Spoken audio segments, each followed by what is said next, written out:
नमस्कार दोस्तों, आज के इस वीडियो में हम जानेंगे कि क्रॉस रेफरेंस क्या है और हाइपरलिंक और क्रॉस रेफरेंस में क्या डिफरेंस है। ये दोनों चीज़ के बारे में आज के वीडियो में जानेंगे, तो वीडियो पे कंटिन्यू बने रहिए। हम लोग माइक्रोसॉफ्ट ऑफिस वर्ड जो पढ़ते हैं उसमें लिंक के तहत एक क्रॉस रेफरेंस का टूल्स आता है, उसी में हाइपरलिंक भी टूल्स है।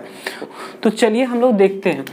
तो फ्रेंड, जैसा कि आपको मैं बताता हूँ कि क्रॉस रेफरेंस पहले कि क्या होता है। मान लीजिए आपने एक इस तरह का डॉक्यूमेंट क्रिएट किया, ये एक डॉक्यूमेंट क्रिएट किया, वर्ड में डॉक्यूमेंट क्रिएट किया।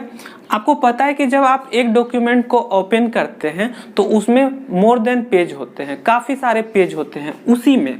तो इस तरह से मान लीजिए पेज ओपन रहते हैं, फिर आप जैसे जैसे पेज जाएंगे आप इसी तरह से उसका पेज आते रहता है। यानी कि ये फर्स्ट पेज हो गया, ये सेकंड पेज हो गया, ये थर्ड पेज हो गया, ये फोर्थ पेज। इस तरह से कई सारे पेज जो है उस डॉक्यूमेंट्स में रहते हैं। जैसे कि एग्जांपल्स में लीजिए कि कोई बुक है आपके पास, तो उसमें देखते हैं कि एक बुक होता है और कई सारे पेज होते हैं। तो उसी तरह से हमारा डॉक्यूमेंट्स में बना रहता है, एक डॉक्यूमेंट्स में। अब यहाँ पे देखिए क्रॉस रेफरेंस में क्या होगा कि अगर मान लीजिए दोनों में तो लिंक का ही है, एक हाइपरलिंक में भी लिंक का ही बात है और यहाँ पे क्रॉस रेफरेंस में भी लिंक का ही बात है। तो दोनों में देखिए डिफरेंस में सबसे पहले क्रॉस रेफरेंस को समझिए कि यहाँ पे इंग्लिश लिख दिए, फिर यहाँ पे हिंदी लिख दिए, फिर यहाँ पे साइंस लिख दिए, फिर यहाँ पे मैथ लिख दिए, इस तरह से लिख दिए। अब लिखने के बाद क्या हो गया, ये फर्स्ट पेज हो गया। जैसा कि हम लोग के बुक में भी रहता है, फर्स्ट पेज रहता है, उसमें सारा चैप्टर का डिटेल था। लेकिन एक मोटा मोटी हम लोग देखते हैं कि हाँ ये प्राचीन भारत का इतिहास होता है, कि संस्कृत में लिखा रहता है, या फिर कुछ साइंस का ही कोई चैप्टर हो, उस तरह से बना रहता है और उसका पेज नंबर सामने दिया जाता है। तो जैसे पेज नंबर दिया जाता है तो हमको जो भी चैप्टर पढ़ना होता है उस पेज नंबर पे चले जाते हैं और वो हमको मिल जाता है। तो वही सेम चीज़ यहाँ पे है फ्रेंड। जैसे कि मान लीजिए इंग्लिश है, तो यहाँ पे हम लोग क्या करते हैं कि इंग्लिश मान लीजिए किसी भी पेज पे हम लोग बनाते हैं, कोई भी पेज है उस पे इंग्लिश का हम लोग डिटेल्स करते हैं। तो इंग्लिश का मान लीजिए डिटेल्स इस पेज पे है, इस पेज पे आपका इंग्लिश का डिटेल्स है। समझिए बात को, इंग्लिश का डिटेल्स इस पेज पे है, साइंस का डिटेल्स इस पेज पे है, उसके बाद हिंदी का डिटेल्स इस पेज पे है। ठीक, नेक्स्ट पेज पे मान लीजिए कि वो जो है मैथ का भी डिटेल्स होगा।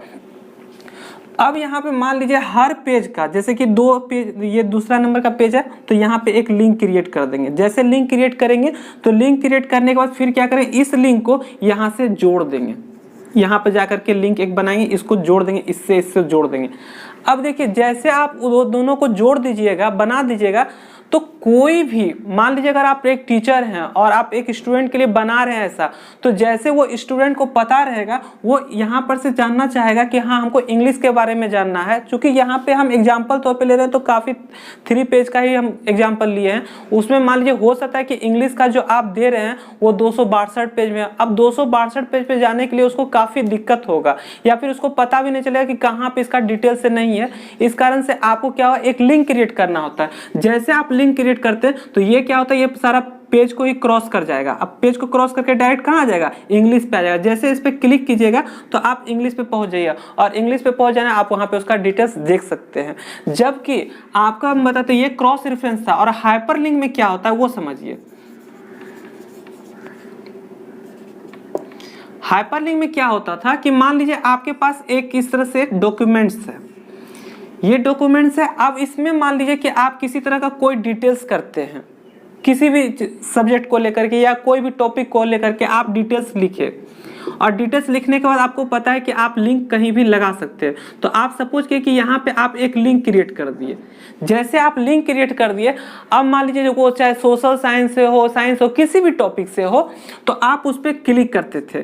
तो जैसे आप क्लिक करते थे ना, तो ये उसी के दूसरे पेज पे नहीं आपको लेके जाता था, चाहे आप वहां पे डॉक्यूमेंट ही क्यों नहीं दूसरा बनाए हो, उस लिंक से क्रिएट किया हो। लेकिन ये क्या होगा कि उसके पेज पे नहीं जाएगा। जैसे यहाँ भी तो आपका पेज होगा ना मान लीजिए, तो इस पेज पे नहीं आएगा या इस पेज पे नहीं आएगा, वो कहाँ आएगा, एक नया डॉक्यूमेंट ही ओपन कर देता है, या फिर कोई नया पेज ही, मान लीजिए कोई वेब लिंक लगाए तो वो नया वेब लिंक पे ही चले जाएगा, आपको ओपन कर देगा।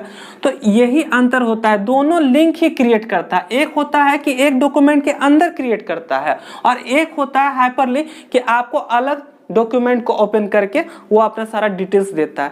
तो फ्रेंड्स यही दोनों में डिफरेंस है, और काफ़ी लोग इसी को समझने में दिक्कत होता है कि हाइपरलिंक और क्रॉस रेफरेंस में क्या अंतर है। तो उम्मीद करता हूँ कि आपको जो है दोनों का डिफरेंस पता चल गया होगा, और अगर फिर भी कोई दिक्कत हो रहा है समझने में तो आप हमें कमेंट्स कर सकते हैं। उसके बाद फिर मान लीजिए कि जो क्रॉस रेफरेंस का वो जो लैब है वो मैं नेक्स्ट डे में दे दूंगा इसका लैब, और आप लोग जो है आसान से समझ जाएंगे, फिर आपको कोई दिक्कत नहीं होगा। कंटिन्यू तो मैं लैब दे ही रहा हूँ, तो मैं सोचा कि चलो आज क्यों ना एक थ्योरी ही दे दूँ क्रॉस रेफरेंस के बारे में और हाइपरलिंक के बारे में, जिससे आप लोगों को जो है थ्योरी के माध्यम से भी जो है कोई दिक्कत नहीं होगा समझने में। जब मैं लैब बताऊंगा तो उसमें आप और अच्छा से समझ पाओगे, क्योंकि हमारा काम ही है कि जितना तक हो सके मेरे से मैं इजी करने का कोशिश करता हूं, चाहे कोई भी सब्जेक्ट हो मैं उसको इजी करने का कोशिश करता हूं ताकि आप लोगों को कोई दिक्कत नहीं हो।